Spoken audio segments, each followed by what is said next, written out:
নমস্কার বন্ধুরা, রিঙ্কি ঋষভ আরও একটি নতুন ব্লগে তোমাদের সবাইকে অনেক অনেক স্বাগত।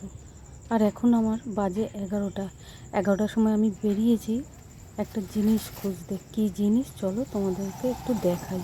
কেন আমাকে খুঁজতে হলো, তো আমার জানা ছিল না এই চত্বরের মধ্যে কোনো ভাতের হোটেল আছে। তো আমি ভাতের একটা হোটেল খুঁজে পেয়েছি। এক দাদা আমাকে এখানে বললো, কিন্তু আমি চিনি না, কেন সেভাবে আমি বেরোই না, আসি না, সেই জন্য আমি জানতাম না যে এখানে একটা ছোটোখাটো ভাতের হোটেল আছে। তো চলো, আজকে খুব সমস্যায় পড়েছি, সেই জন্য আজকে একটা ভাতের হোটেলে এসেছি। আর এই যে সামনে হোটেলটা, একবার এসে আমি খোঁজ নিয়ে গেছি পাওয়া যায় কি না বা সঠিক টাইমটা কি। তো এসে ওনাদের সাথে কথা বলে চলে গেছি। তা ওনারা বলেছিল 12টার সময় আসলে আমি পুরোপুরি পেয়ে যাব। তো এখন 12টা 10 মতন হয়েছে, আমি চলে এসেছি। আর ঋষভের বাবা তো 1টা 1:30 নাগাদ আসবে। তো তার আগে খাবারটা নিয়ে যাই, আর গরম খাবার একটু বাড়িতে গিয়ে ঠান্ডা করতেও দেব। তো আমি নিয়ে নিলাম, 1 প্লেট নিয়েছি, কিন্তু দেখলাম 1 প্লেটে ঋষভের বাবারই হবে না। তো ভাতের আইডিয়াটা আমার ছিল না, তারপরে আমি 2 প্লেট নিয়ে নিলাম। উনি আমাকে ভাত দিচ্ছেন। এখানে মোটামুটি মাছ ভাত সবজি ভাত পাওয়া যায়। আচ্ছা, মাছ ভাত মাংসটা খুব কম হয় মাঝে মাঝে, সপ্তাহে একদিন মাংসটা যেন চলে না। আচ্ছা, কেউ কাস্টমার কেউ খাওয়ার মাংস খাওয়ার মতো কাস্টমার নেই এখানে। আচ্ছা আচ্ছা, মাঝে সাঝে এখানে তো কোনো সেরকম কোনো ইয়ে নেই, মার্কেট নেই, কোনো কোম্পানি নেই, সেটাই। ওই আশেপাশে বিল্ডিংগুলো যা কাজ হচ্ছে ওই ওই লেবারের লোক টুকটাক আছে। টুকটাক।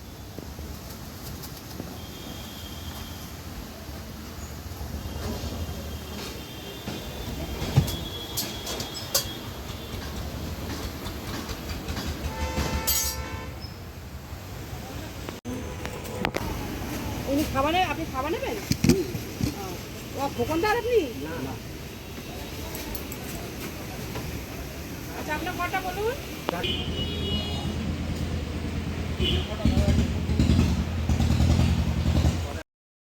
খুব জল তেষ্টা পেয়েছে, তার জন্য একটা ঠান্ডা কিনে নিলাম। আর ঠান্ডাটা অন্য কিছু চেয়েছিলাম, কিন্তু এটা পেলাম না। একটা 7 আপ বা স্প্রাইট চেয়েছিলাম, তো আমাকে একটা কোকোকোলা দিল। আর এদিকে বাড়িতে এসে দেখো আমার চাল সবজি সব কেটে, চালটা ভাগ্যিস আমি জলে দিইনি, তো নইলে পুরো চালটা আমার হয়তো নষ্ট হতো। তো একটু ঠান্ডা, প্রচণ্ড গরম পড়েছে, একটু ঠান্ডা খাবো, একটু ঋষভকে দেবো। আর ঋষভ খুব একটা ভালোবাসে না যদিও বা, তো একে একটু দিই আর আমি একটু ঠান্ডা খাই। কেন এত গরম না খেলে ভালোই লাগবে না। আর ঘরের বোতলের জল তো খুব গরম হয়েই থাকে সব সময়, মুখে দেওয়ার মতো না। তো কুজোর জলটা আছে, ওটাই আমরা একটু খাই। আর একটু ভিজে কাপড় দিয়ে ওপর দিয়ে চাপা দিয়ে দিলে কি আর একটু বেশি ঠান্ডা থাকে, তো ভালোই। তো চলো একটুখানি খাই। আর এদিকে ডাল তরকারি সব, আমি 2 বাটি তরকারি নিয়েছি, 1 বাটি ডাল নিয়েছি, একটু ভাজা দিয়েছে, আর দুদিকে একটু ভাত নিয়েছে, একটু লেবু দিয়েছে। তো আমাদের মোটামুটি আজকে দুপুরবেলা চলে যাবে। দিন চলা নিয়ে কথা, সত্যি কথা, আজকে খুব বিপদের মধ্যে পড়ে গেছি। আর বিপদটা হচ্ছে সকালবেলা গ্যাস দেবে বলে আমার দেয়নি, যেহেতু আমার সিঙ্গেল, আমার দিনের দিন আনতে হয়। ঋষভের বাবা সকালবেলা বেরোবে বলে আর যেতে পারেনি। তো যে ডেলিভারি দেয় সে আসবে বলে আর আসেনি। আর ওয়েট করে করে করে করে লাস্টে আমি 11টার সময় হোটেল খুঁজতে বেরোলাম। কেন, আমার তো জানা ছিল না এখানে কোথাও ভাতের হোটেল আছে কি না। তো আমাদের পাশের বাজারের দিকে দেখতে গিয়ে এক দাদা বললেন যে আমাদের বাইপাসের কাছে একটা ভাতের হোটেল আছে। তো গিয়ে দেখলাম তাই আছে। তো তো ভালোই হয়েছে, আমার একটু আজকে অনেকটাই সুবিধা হয়েছে। তো এখন ঋষভ চান করছে, ওকে এই গামলাটা করে 1 গামলা জল দিতে হবে, তারপরে এই গামলার মধ্যে বসে চান করবে। তো আজকে আসেননি উনি।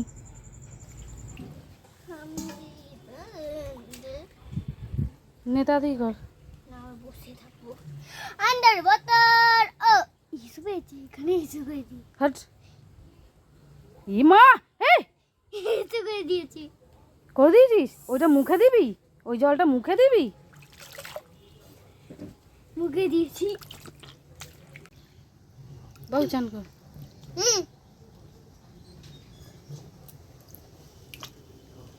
যে চান কর।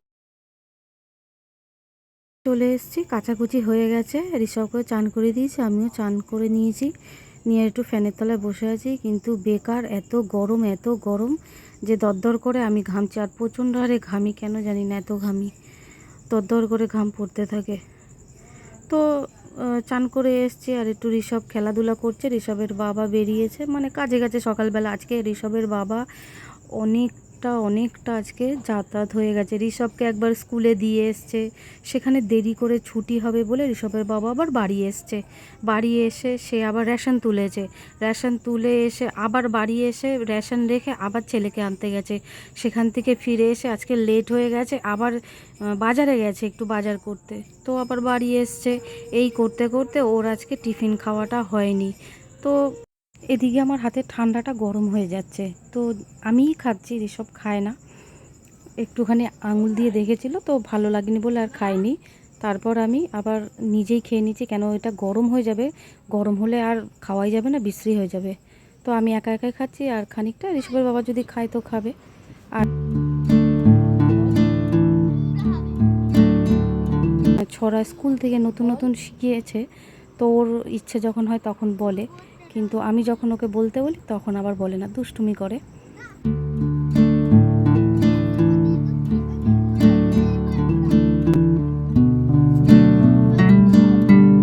একটা টাইম হয়েছে, এদিকে ঋষভের বাবাও চলে আসবে, আর প্রচণ্ড খিদেও পেয়েছে। ঋষভের বাবা আসুক, তারপরে একসাথে খাওয়া হবে। আর ঋষভের বাবা ভাবছে আজকে, আমি একবার ফোন করেছিলাম, তো ভাত নিয়ে এসেছি, আমাকে বলছে যে তুমি কি রান্না করেছো? আমি বলছি হ্যাঁ আমি রান্না করেছি, আসলে দেখতে পাবে। তো আমার জানো তো উনুনটা, আমার ওখানে যে উনুনটা রয়েছে কাঠের উনুনটা, যেটা আমি করি মাঝে মধ্যে গ্যাস না থাকলে তখন গিয়ে আমি করি, কিন্তু এবারে কি হয়েছে বলো তো, উনুনটা না ভেঙে গেছে, অনেক দিন হয়েছে উনুনটা ভেঙে গেছে। না আমি একটু মাটি পাচ্ছি, না আমি উনুনটা ঠিক করতে পারছি। আর উনুনটার যা অবস্থা হয়ে রয়েছে, তো তোমরা দেখলে বুঝতে পারবে অনেকটা মাটি লাগবে। আর অত মাটি আমি কোথায় পাবো, আমাদের তো বাড়িতে কোথাও নেই মাটি। হ্যাঁ, তো সেখান থেকে যে আমি একটু ভালো মাটি নেব তার উপায় নেই। তো ঋষভের বাবাকে বলেছে, ঋষভের বাবা বলেছে কেউ একজন কারোরকে বলেছে যে সে হয়তো 2 বস্তা কি 1 বস্তা যদি মাটি দেয়, তো আমি মাটিটা উনুন ঠিক করার জন্যই রেখে দেবো। তো এর আগেও আমার 2-3 বস্তা মাটি ছিল, সেই মাটিগুলো না নষ্ট হয়ে গেছে বৃষ্টিতে, অনেকটা বৃষ্টির জল পড়ে ধুয়ে দিয়ে বেরিয়ে গেছে। কিছু মাটি আমি ধনেপাতা চাষ করেছিলাম তখন আমি লাগিয়েছিলাম, আর কিছু মাটি আমি টবে টবে দিয়েছি, কিছু মাটি একটা লাউ গাছ মনে করেছিল, সেই লাউ গাছের গোড়ায় দিয়েছিল। তো এই করে করে মাটিগুলো সব শেষ হয়ে গেছে। আমার যে উনুন ঠিক করব সেই মাটিটুকুনি আমার এখন নেই। প্রায় আমি 1-2 মাস আগে বলে রেখেছি ঋষভের বাবাকে যে আমাকে একটু মাটি এনে দাও, আমি উনুনটা ঠিক করব। আর এদিকে দেখো ঋষভের বাবা গরমের মধ্যে পারছে না, বসে পড়েছে ফ্যানের তলায়। তো বুঝতেই পারছি প্রচুর গরম, আর আজকে প্রচুর ওর হাঁটাহাঁটি হয়ে গেছে, অনেকটা ধকল হয়ে গেছে। আর এই দেখো আমি এখন খাবার নিয়ে চলে এসেছি, এখন ভাত বাড়বো। ঋষভের বাবা প্রথমে এসে আমাকে বললো তুমি কি রান্না করেছো? আমি বলছি হ্যাঁ আমি জাদু জানি, তো আমি জাদু দিয়ে রান্না করেছি। তো টিফিন বক্সে তরকারি রয়েছে, তখন বুঝতে পেরেছে। আমি বলছি তুমি তো দুপুরবেলায় এলে, কিন্তু যদি আমি না এনে রাখতাম আমার ছেলেটা অন্তত কী খেত? ও বলেছিল আজকে মুড়ি খাবো, যে আমরা নয় মুড়ি খাবো, কিন্তু আমার ছেলেটা কি খাবে? ও তো বোঝে না, আর ও মুড়ি খেতে পারে? একটা 5-6 বছরের বাচ্চা কোনো দিন মুড়ি খেয়ে থাকতে পারে? তো আমি আমার ছেলেকে কষ্ট দিতে আমি চাই না। ও ও আমরা করছি, ও কেন কষ্ট করতে যাবে? তো আমি ওর মুখের দিকে তাকিয়ে আমি না, আজকে ভাতটা আমি যদি ম্যানেজ করতে পারি তো খুব ভালো, তাহলে অন্তত আমার ছেলেটা তো খেয়ে ঠিক থাকবে। আমরা নয় মুড়ি চিবিয়ে বসে থাকবো, কোনো অসুবিধে নেই একটা দিনের জন্য। তো যাই হোক, শেষকালে আমি পেয়ে গেছি একটু পটল আলুর তরকারিটা দিয়ে আমি 2 গাল ঋষভকে এখন খাওয়াবো। ঋষভের বাবাকে দিয়ে দিয়েছি।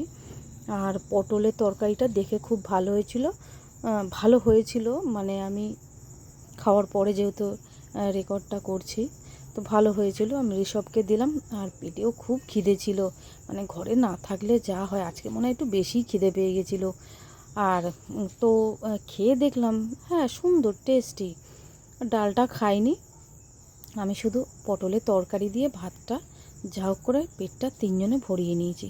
মানে দুপুরের খাবারটা আমাদের মোটামুটি হয়ে গেছে। আর রাতে যদিও বিকেলবেলা গ্যাসটা যদি ম্যানেজ করতে পারে গিয়ে অফিসে, তো রাত্রেবেলা আবার রান্না ঠান্না করতে পারবো।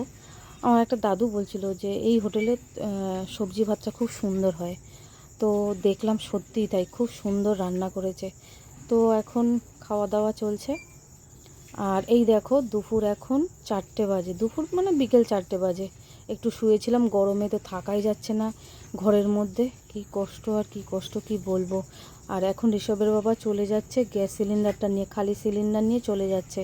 তো জানি না সাইকেলে করে যাবে কি যাবে জানি না, আমি কি করবো। সাইকেল তো এমনিতে দোকানে থাকে, তো সেখান থেকে এখন কি করে যাবে আমি জানি না। আমি বললাম আমার সাইকেলটা নিয়ে যাও, কিন্তু আমার সাইকেলটাও নিয়ে যায়নি। আর এই দিকে দেখো উনুনটার কি অবস্থা। এই উনুনে আমি কি করে রান্না করি, দুটো ঝিঁক পুরো ভাঙা।